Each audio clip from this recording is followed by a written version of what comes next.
Tonight, INEC pledges to ensure Nigerians collect their permanent voter cards without hitches, says those who registered between January and July will get their cards this month. PDP reactivates its Democratic Institute in Abuja, the nation's capital, to generate ideas to support its engagement and presidential candidate, Mr. Atiku Abubakar. Labour Party presidential candidate Mr. Peter Obi meets with Benue indigents, urges them to shun vote buying ahead of next year's elections. On business news tonight, the Nigeria Export Promotion Council says non-oil export is the only guarantee for the country's economic survival. On sports news tonight, FIFA confirms video assistant referee offside decisions will be quicker and more accurate at this year's FIFA World Cup in Qatar. From Abuja, FCT High Court discharges and acquits former Secretary to the Government of the Federation, Mr. Babachir Lawal, and 5 others of 544 million naira fraud charge filed by the EFCC. And in international news from London, the US has determined that Saudi Arabia's de facto leader, Crown Prince Mohammed bin Salman, has immunity from a lawsuit filed by the murdered journalist Jamal Khashoggi's fiancée.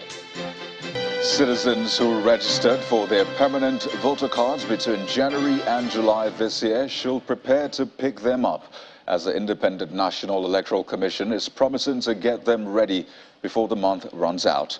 And as to the exact date for the collection, INEC's Director of Voter Education, Mr. Festus Okoye, says the Commission's chairman will make the announcement. He was speaking during a meeting with news editors in Abuja on INEC's preparedness for the elections, where he restated its resolve to deploy the BVAS and IREV. For the second time in 1 month, the Independent National Electoral Commission, INEC, is meeting with heads of media houses and news editors in Abuja to give an update on the preparations for the 2023 general elections. The Director of Voter Education at the Commission, Mr. Festus Okoye, who represented the INEC chairman, gives a highlight of preparations by the Commission, assuring citizens of INEC's readiness for the exercise in February next year. On the 26th day of February 2022, the Commission rolled out the timetable and schedule of activities for the conduct of the 2023 general election. And in that particular timetable and schedule of activities, we listed 14 critical items that must be accomplished before the election. As of today, the Commission has implemented 9 of those critical items. As a Commission, we are comfortable with the level of our preparations, and the chairman of the Commission has repeatedly assured the nation that never again will scheduled elections in this country be postponed or rescheduled on account of logistics and logistic challenges. The INEC National Commissioner further gives an update on the collection of permanent voter cards, the use of biometrics, and the transmission of results from the polling units. The chairman of the Commission, Professor Mahmoud Yakubu, will in the next week or 2 outline the fine details of the standard operating procedure. The Commission wants to ensure and will ensure the seamless collection of permanent voters' cards by all eligible registrants. We assure all Nigerians that the PVCs of those that registered between the 15th day of January 2022 and July 31st, 2022 will be ready this month. And the chairman will give the exact date for PVC collection to begin. All those that registered within this period, as well as those that carried out transfer and those that apply for replacement, will get their cards as soon as possible. It's less than 100 days to the 2023 general elections in Nigeria, and the electoral umpire says it plans to hold a series of meetings and trainings for journalists, as well as other critical partners who have a role to play in the forthcoming general elections. Party affairs now. The People's Democratic Party at the national level took a break from the campaign rallies today for the reactivation of the People's Democratic Institute, a think tank arm of the party which was established in 2000. At the commissioning of the structure which houses the institute in Abuja, the party's presidential candidate, Mr. Atiku Abubakar, commended the party's leadership for the achievement, while the PDP national chairman, Senator Yocha Ayu, warned that the party will not accept what he described as harvest of votes from inaccessible areas as in previous elections.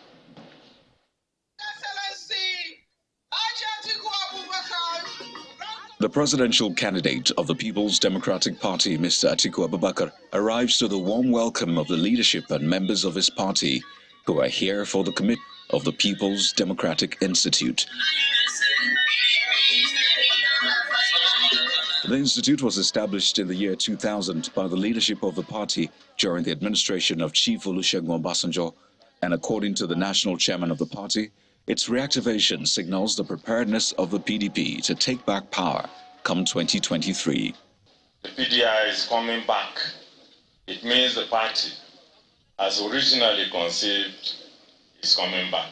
And it is for that reason that in putting the party in place, we also conceived a research institute which will not only generate ideas to support the governments or governments when we put them in place, but also to train, to research, and to disseminate necessary information to strengthen democracy in this country.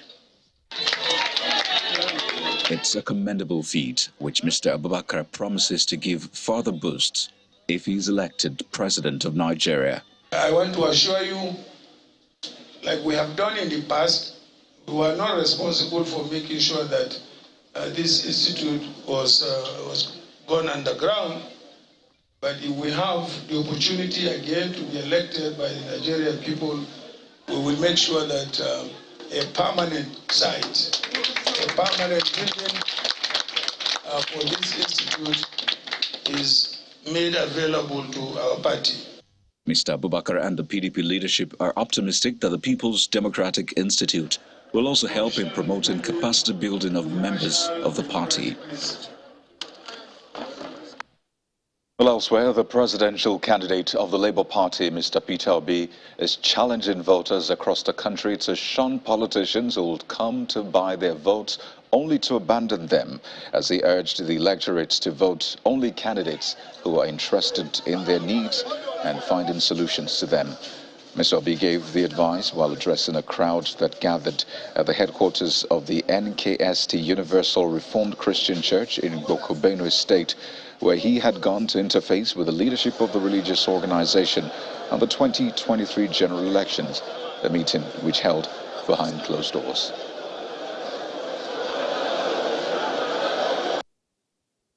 All I'm begging you is that, all I'm telling you is that next year, when there's the election, please go and vote. Go and vote for the right person. Vote for people who know you, people who feel your pain. That is what I'm asking you to do. Vote for those who know you, people who know your pain. Which is you, sir. I've been here now to wise this period, and I assure you of our commitment. We want a Benue that is secured. A Benue where people can go back to their farm. A Benue where people can produce goods. A Benue where people will work. We want a Nigeria where people will be happy. Our children will be in school. Everything will be working. That is what we want. So go and work hard and make sure we have the right government. Let nobody come and tell you he's going to give you money to vote. After that, your children will not be in school.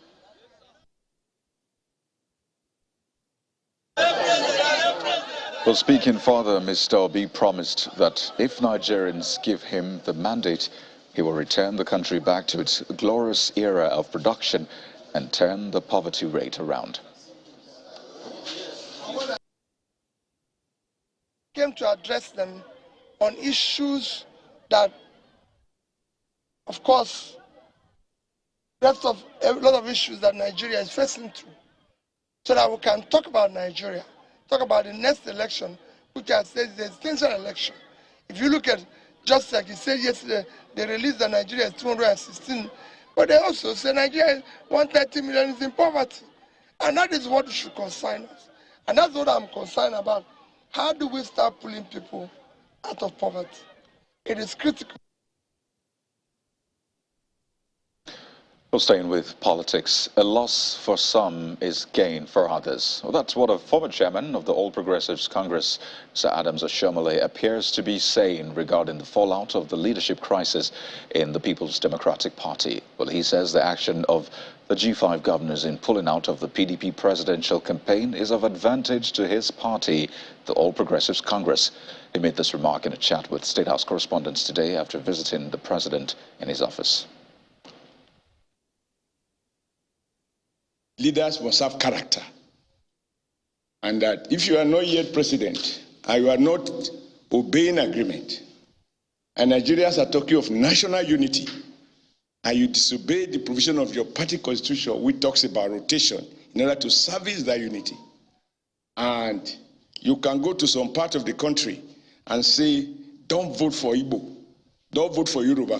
Those are very damaging statements. If you then ask me how we are doing very well.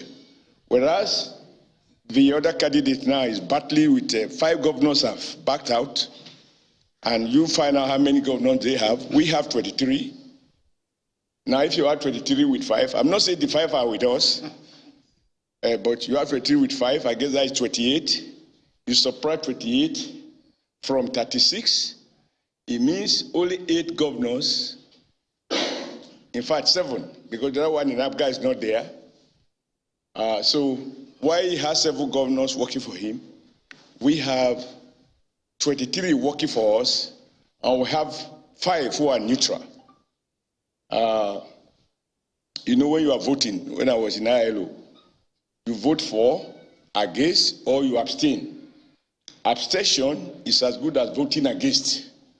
So however you look at it, our candidature, our campaign is going smoothly.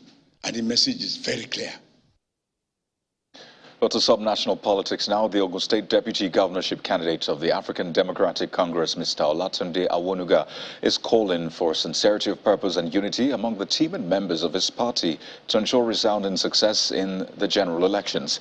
He made the call in Ogun Waterside local government area of Ogun East Senatorial District of the state during a homecoming rally held by party faithful in his honor. It was indeed a heroic welcome for the deputy governorship candidates of the African Democratic Congress in Ogun State, Olatunde Awonuga, as residents, students, groups, associations and party supporters roll out the drums to welcome him to his root in the community.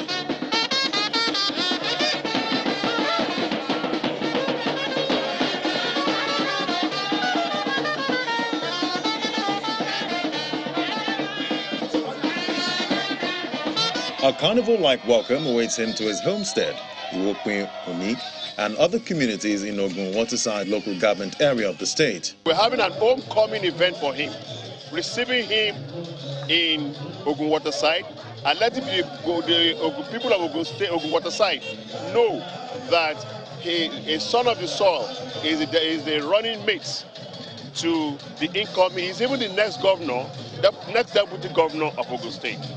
We've got to tell them, show them that, yes, we have come.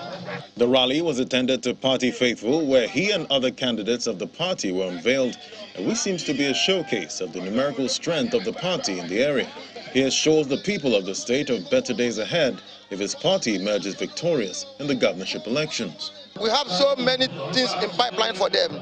For instance, starting from when you talk of issue of industrialization of the state, we have a template for it already. We have a technical crew, so those are their responsibilities. When we talk of infrastructure, we have a template for infrastructural too. Infrastructural development, it is sure for Ogun State. We have so many things in pipeline.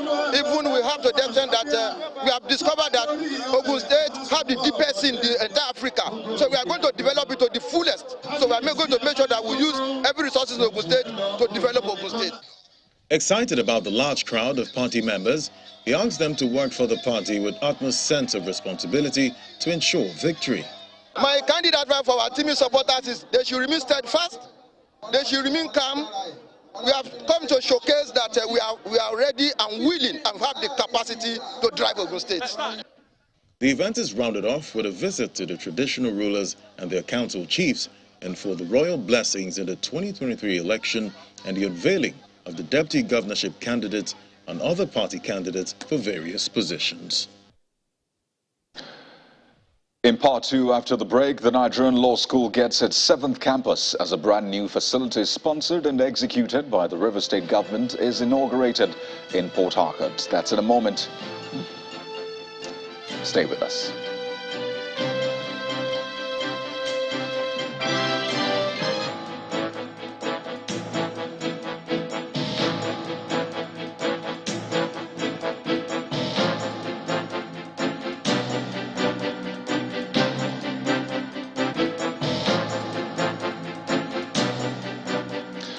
Welcome back. If you've just joined us, you're watching the news at 10, live on Channels Television Lagos. A reminder of our top stories.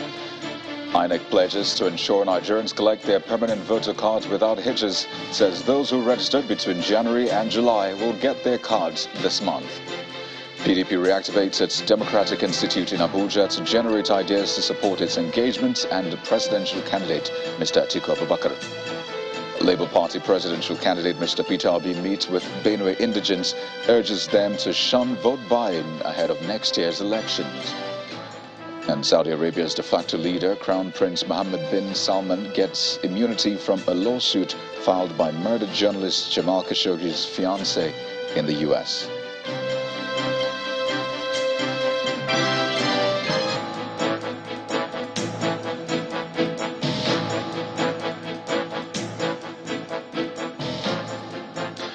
Well, Governor Nyesom Wike of Rivers State today continued his administration's delivery of infrastructure projects with the commissioning of the Port Harcourt campus of the Nigerian Law School. The project, which is adjudged the best so far among the existing campuses of the law school, was fully sponsored and executed by the Rivers State government in 10 months at the cost of 17 billion naira. The project, which is named after former Attorney General of the Federation, Dr. Nabo Graham Douglas, was inaugurated by the Minister of Justice and the Attorney General of the Federation, Mr. Abubakar Malami, who represented the President. President Muhammadu Buhari, represented by the Minister of Justice and Attorney General of the Federation, Abubakar Malami, is gracing the inauguration of the Nabo Graham Douglas campus of the Nigerian Law School in Port Harcourt, the first to be fully sponsored by a sub-national government. On June 4th, 2021, the event, which is auspicious to the administration of Governor Nyesom Wike, is equally being attended by the top brass in the legal profession, including chairman of the body of benches, Chief Wale Olanipekun, and heads of courts in Rivers State. The edifice, which was built in 10 months, consists of 15 multi-purpose buildings to accommodate over 1,000 students. The institution is named after former Attorney General of the Federation from Rivers State, Nabo Graham Douglas. Midway, the ceremony outside is interrupted by a heavy rain, but the newly built 1,500 capacity auditorium provides a comfortable shelter for the events to continue, as the management of the law school rates the structure to be of international standards. I am indeed overwhelmed to welcome Mr. President and you all to the commissioning of the new campus of Nigerian Law School in Port Harcourt, proudly built by the government of Rivers State. From what we can see today, it is obvious that in few weeks, academic activities will commence in our Port Harcourt campus of Nigerian Law School. The chairman of the body of benches, Wale Olanipekun, the Senate, and House Committees on Judiciary all applaud Governor Wike's contribution in advancing the legal profession. On behalf of the body of benches, Mr. Governor, I bring goodwill messages to you and to the entire people of Rivers State. And let me say this, living or dead, I'm not aware of any legal practitioner who has made financial and logistic contributions to the legal profession, to the advancement of the legal profession more than you. Respectfully invite the Governor of Rivers State. Governor Wike is, however, grateful to the president for releasing the backlog of funds to Niger Delta states, which enabled the execution of projects like this, while also demanding a quota of admission for Rivers indigents. But I want to appeal. Yes, this is Nigerian Law School, but just to also protect me, you have to give Rivers State a certain percentage of those that were sent to this law school, because it will be unfair if I will spend this amount of money and then our children will say, look at it now, we can't even have any quota. Please, so that I can sleep very, very well. Before commissioning the project, Mr. Malami acknowledges Wike's stance on true federalism as he restates the president's determination to the development of the country. We are gathered here today to celebrate a reality of the next level, a level of moving justice sector and legal education to the next level of elevation, which demonstrated capacity of project delivery by Mr. Project that indeed has delivered within a record time. It is the commissioning of a project which will advance the course of legal education, which is at the foundation of promoting justice and rule of law. Earlier, he commissioned the 16 units of 3-bedroom flats for the law school lecturers built some distance away from the main campus in New GRA. For the benefit of Nigeria and for the benefit of the justice sector family. In the name of Allah is Amen. The 17 billion naira institution at Rumweme in Obiakpo local government area is also structured to be self-sustaining, with the Rivers State government donating a 2 billion naira worth of adjoining properties to the main campus as investment portfolio for the maintenance of the school, and release of 480 million naira as running cost, in addition to the provision of official vehicles.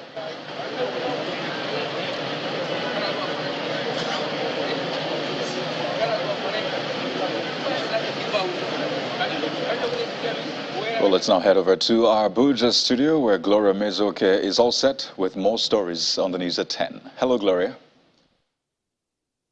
Hello, Kayode. Let's turn our attention now to the courts in Abuja, where a federal territory high court has discharged and acquitted former secretary to the government of the Federation, Mr. Babachir Lawal, and 5 others from the 544 million naira contract fraud charge brought against them by the Economic and Financial Crimes Commission, EFCC. The former SGF, alongside his younger brother, Hamidu Lawal, Suleiman Abubakar, appear Monday, and 2 other companies had faced a 10-count charge bordering on fraud in relation to the removal of invasive plant species to the tune of 544 million naira, for which they pleaded not guilty. The court held that the anti-graft agency failed to establish a case against the ex-SGF and his co-defendants. A ruling on a no-case submission, Justice Charles Agbaze held that the EFCC did not establish that Mr. Babachir Lawal was either a member of the Presidential Initiative for Northeast that awarded the contract or a member of the Ministerial Tenders Board that vetted and gave approval to the disputed contract. He also said the EFCC failed to link Babachir Lawal with the Bureau of Public Procurement BPP, which issued a certificate of no objection to the contract before it was awarded. The judge discharged and acquitted them for want of evidence to link them with the purported offences. Meanwhile, the EFCC says it will appeal the judgment after reviewing it. It is over 10 days since the federal government announced plans to resume the Abuja-Kaduna train service this November. However, the service is yet to resume at any of the train stations in Abuja. Our correspondent, Emperor Simon, reports. This month of November, we shall resume that service. That announcement by the Ministry of Transportation came after about 8 months of suspending services on the Abuja-Kaduna rail line following the attack on the tracks by bandits. 13 days to the end of November, the Kubwa train station remains a ghost town. The environment is deserted and no officials of the Nigeria Railway Corporation is in sight, while the usual hustle and bustle at the station have disappeared. There is no activity going on at the Kubwa train station, which you can see behind me. On a normal day, you will see vehicles of passengers parked at that car park. But today, the place is barricaded, and we're not even allowed to go beyond this point, so we have to stop here. At the Idu train station, the situation is the same, though some trains are warming up. The environment is deserted. The silence here is palpable, and the absence of vehicles at the car park behind me shows that no activity is taking place at the Idu train station. However, some Nigerians seem anxious to see the train stations come back to life. Please, they should hurry up and open the place, because transportation now is very expensive. Looking at things in Nigeria, everything has gone up seriously. So if they could hurry up and bring the railway station, I think it's better. It will help the masses. As a poor man, we can't able to enter plane. We don't have money. Even to eat in the house is a problem, talk less of even enter plane. But through railways, it helps the poor to convey us from one place to another. If federal government can look into and call back, then we are happy. As the government remains silent on the specific date for the resumption of the Abuja-Kaduna train services, Nigerians are asking if the government will keep to its promise of resuming operations this November. Emperor Simon, Channels Television News. Well, still ahead on the news at 10, the Nigeria Export Promotion Council says non-oil export is the only guarantee for the country's economic survival. Well, that's on Business News. Join us again.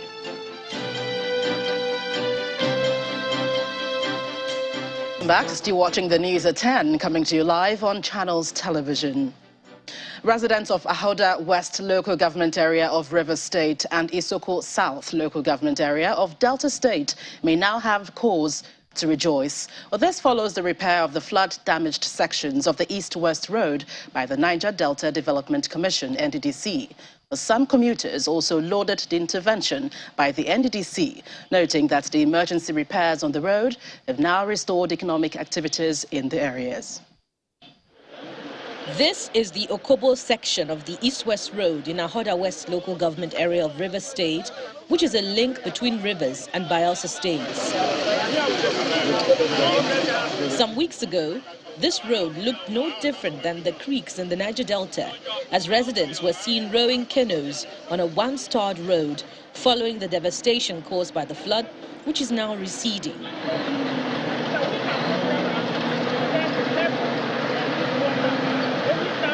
The Minister of Niger Delta Affairs, Umana, had during an on-the-spot assessment 3 weeks ago, directed the Niger Delta Development Commission to begin restoration work on the road. What I have seen here today in Ahoda, I'm directing the Niger Delta Development Commission to intervene immediately.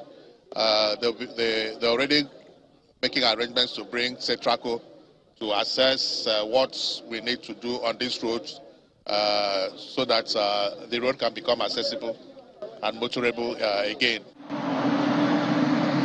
Following the directive, the NDDC commenced emergency repairs, which has made it motorable once again to the relief and delight of residents and commuters. The timely intervention by NDDC and federal government is encouraging. I say kudos to them, because what we have seen since last week, in fact, without their intervention, nobody could have passed this road. It's a sign that, yes, we have a government. And all that we are praying for is for them to be more active. At the Ume section of the road in Isoko South local government area of Delta State, economic activities are gradually peaking in a nearby market following the restoration work done by the NDDC. Some traders and indigents at the Ume market who expressed gratitude to the NDDC and the federal government for the intervention on the road, however, call for welfare intervention in order to help them get their lives back on track. That time, we know if they enter this place. Now from that side, for them buy. When people from they come from this side, water cover everywhere. Now everywhere is okay now. We are begging the federal government and NDDC if they can come and give us some relief materials like food items, treatment, one other thing or two things, and make our road good for us again. The residents here, though counting their losses, are happy to convey their goods on this road after months of inactivity. They are, however, calling on the Commission to deliver quality jobs regardless of the urgent nature of the emergency repairs. Oh, well, that's it from the nation's capital. It's back to you, Cody. Well, thank you, Gloria. Well, to some company news now. As the end of the year approaches, leading telecommunications company Globacom says its promise to put smiles on the faces of subscribers is being fulfilled as house owners begin to emerge in the ongoing Festival of Joy promo. The Glow Festival of Joy promo is celebrating loyal subscribers and giving them a sense of belonging, spreading joy among families. Prizes including houses, brand new cars, generating sets, sewing machines, and many more gift items are up for lucky winners in the ongoing promo. As the year winds up, despite the grim economic reality of this time, Globacom says its subscribers deserve some pampering as reward for their loyalty. This time, the Festival of Joy promo has been packed with mouth-watering memorable gifts. Glow Festival of Joy will make 20 lucky subscribers landlord and landlords.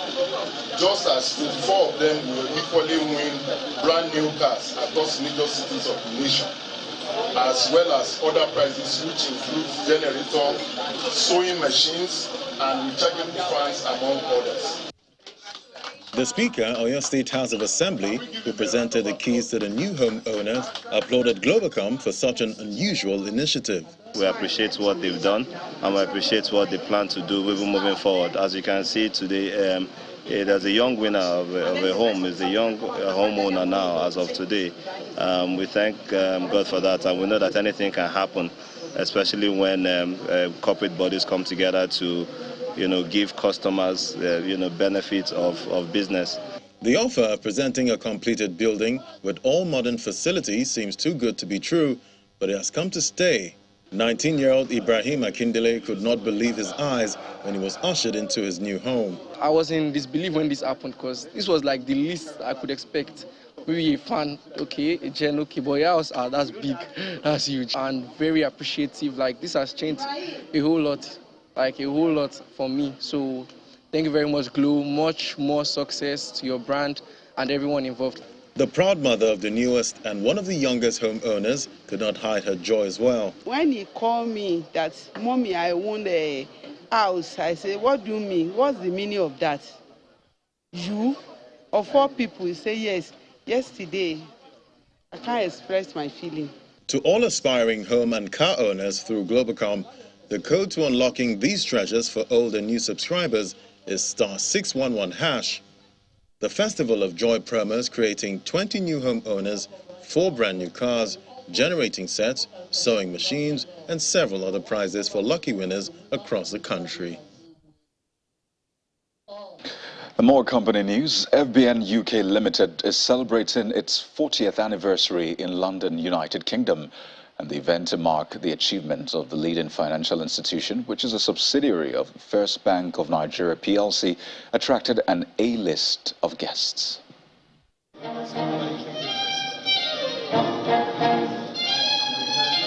FBN Bank UK marked its 40-year anniversary in the British capital on Friday night, gathering an A-list crowd of dignitaries at the prestigious Plasterers Hall, right in the heart of the City of London. Established in the United Kingdom in 1982 as the London branch of the First Bank of Nigeria Limited, FBN Bank UK was initially established to service the UK banking requirements of Nigerian companies. The financial services institution has since developed into a much broader business in the gateway to Europe and beyond for African banks, companies and high net worth individuals. For us at First Bank, sustainable development, sustainable growth is at the back of what we do. And given the fact that Nigeria is plugged into the international trade arena, the strategic purpose for setting up FBN Bank QA is to serve as the trade facilitator between Nigeria and the rest of the world. This sentiment was echoed by the Chief Executive Officer of FBN Bank UK Limited, Sam Ayere. As a First Bank Group, we have a very strong brand across all the geographies, not just in London. But what has sustained us in London is our vision, which is essentially to facilitate trade between Africa and the rest of the world. And in the last 40 years, we've been able to prosecute this vision successfully. And the support of First Bank also has been tremendous.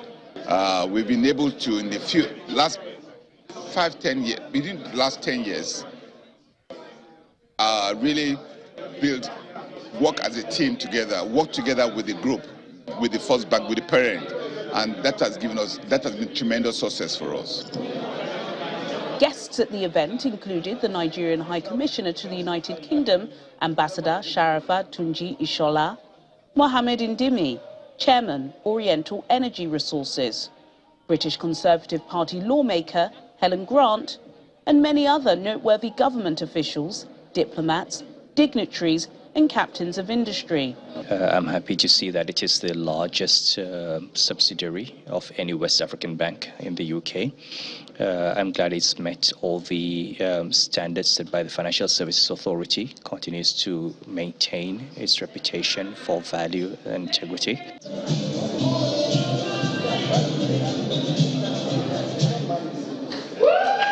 Juliana Olayinka, reporting for Channels TV News, London. Well, we have more business stories for you on the news at 10. Here's Will Ibang.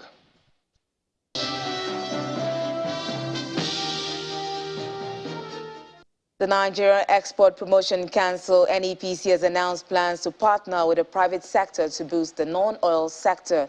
The executive director of the NEPC, Ezra Yakuzak, explains that the objective targets job creation, foreign exchange, and income for exporters. Speaking ahead of the Export Week, Mr. Yakuzak stresses that the Nigeria Export Promotion Council will continue to support exporters to help them contribute to the nation's socio-economic development. Now, outside of Nigeria, 7 South African trade unions in the public service representing 800,000 members are vowed to disrupt service at offices, including hospitals and courts, in a National Day of Action next week, Tuesday, in protest against the unilateral implementation of a 3% baseline increase in public wages. The National Day of Action will include a march to the offices of the National Treasury in Pretoria and protest action in all 9 provinces. Last Thursday, the Public Servants Association, PSA, held a 1-day public service strike demanding a better wage offer and ending job cuts in the public service. The PSA gave the government a week to respond to its demands at last week's strike. However, the union said the government had yet to respond. Back home, the investors at the NGX didn't cash out in the final trading session as we saw the all-share index push higher by 1.09%. Laddie Williams has the details.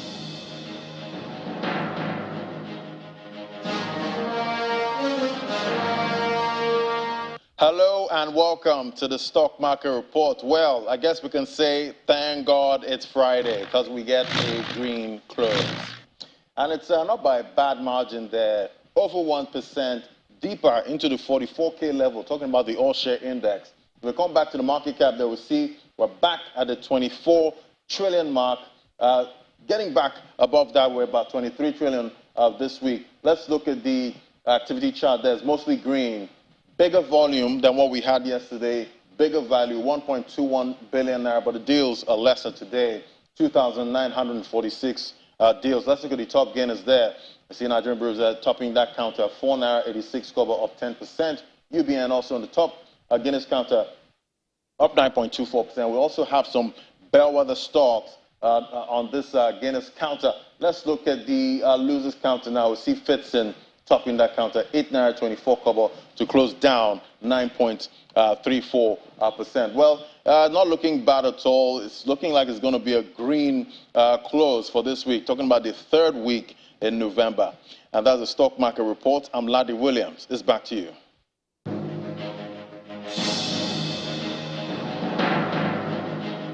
And that's it on Business News. It's back to Kayode for the rest of the news at 10. Well, thanks, Will. On the foreign scene, Iranian protesters have stormed the ancestral home of the founder of the Republic, Ayatollah Ruhollah Khomeini. Social media videos from the Khomeini, as it is called, show dozens of people cheering as a fire breaks out. Meanwhile, the U.S. has determined that Saudi Arabia's de facto leader, Crown Prince Mohammed bin Salman, has immunity from a lawsuit filed by murdered journalist Jamal Khashoggi's fiancée. The Simon PC has more in Around the World in 5. Good evening and welcome to the channel's studios here in London with your international news around the world in 5.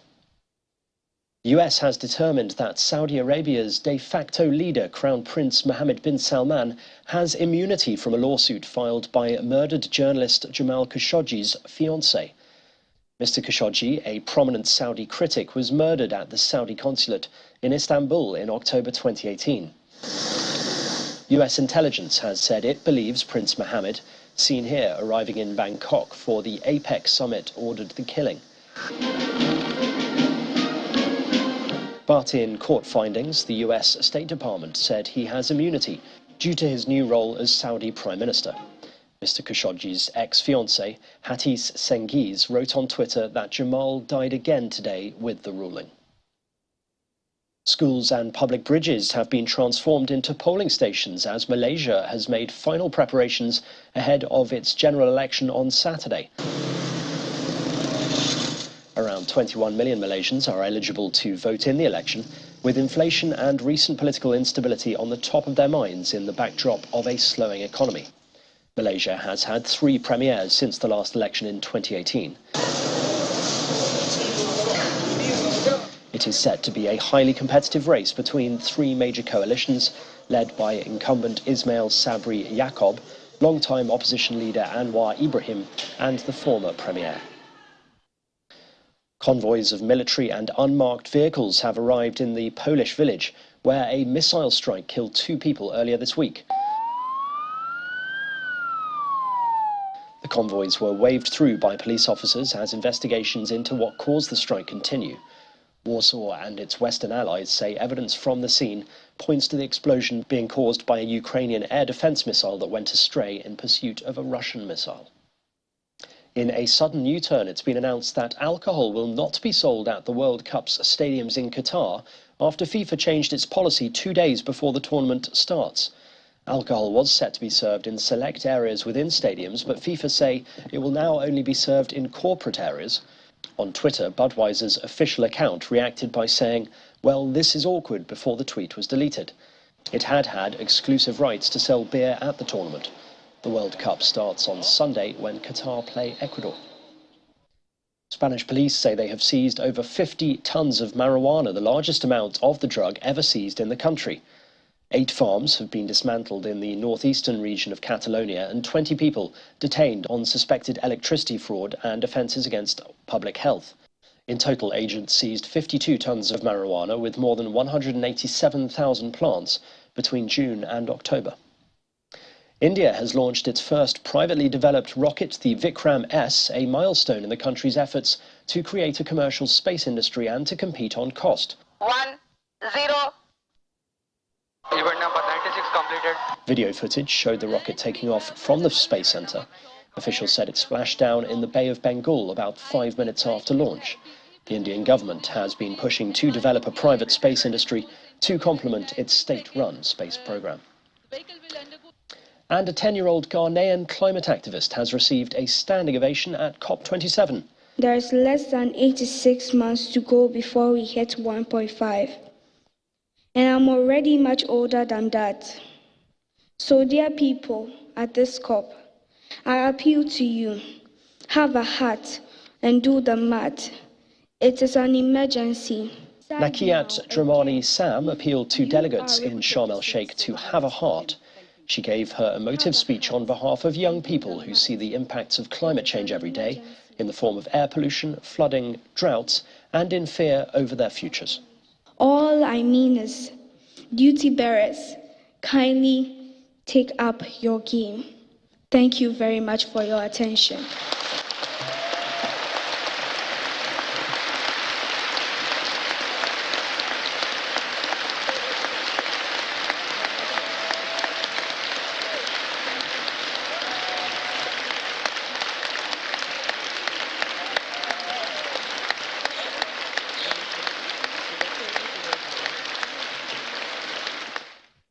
And that's your international news around the world in 5. Now back to the Channel studios in Lagos.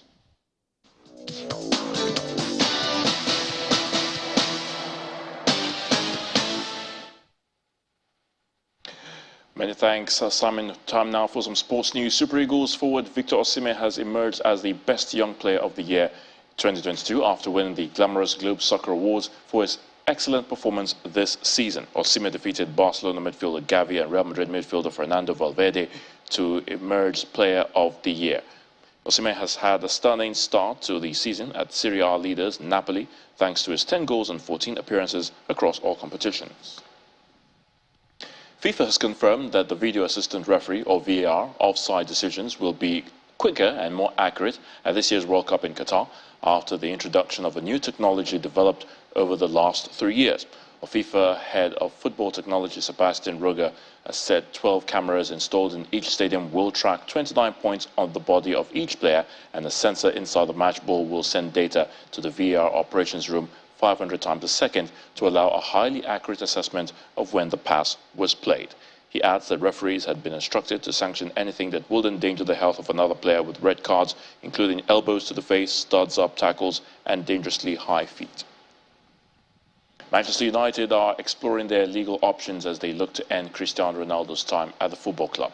It is accepted at Manchester United that Ronaldo cannot play for manager Erik ten Hag again, following his fierce criticism of the Dutchman in his Talk TV interview with Piers Morgan. He has just over 7 months remaining on his £500,000 a week contract. And that's sports news. I'm Ayo Tunde Balogun. Back to you, Kaide.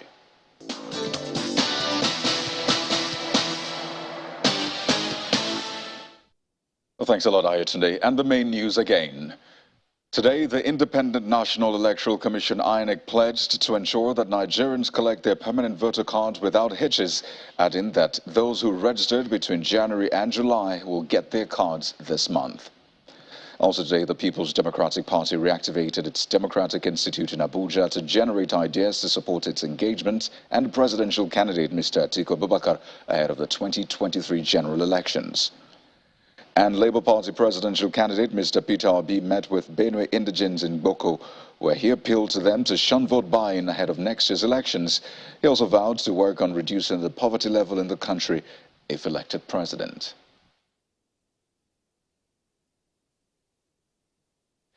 And that's the news at 10 for tonight, everyone. Thank you for watching. I'm Kayode Okikulu. To have a wonderful weekend.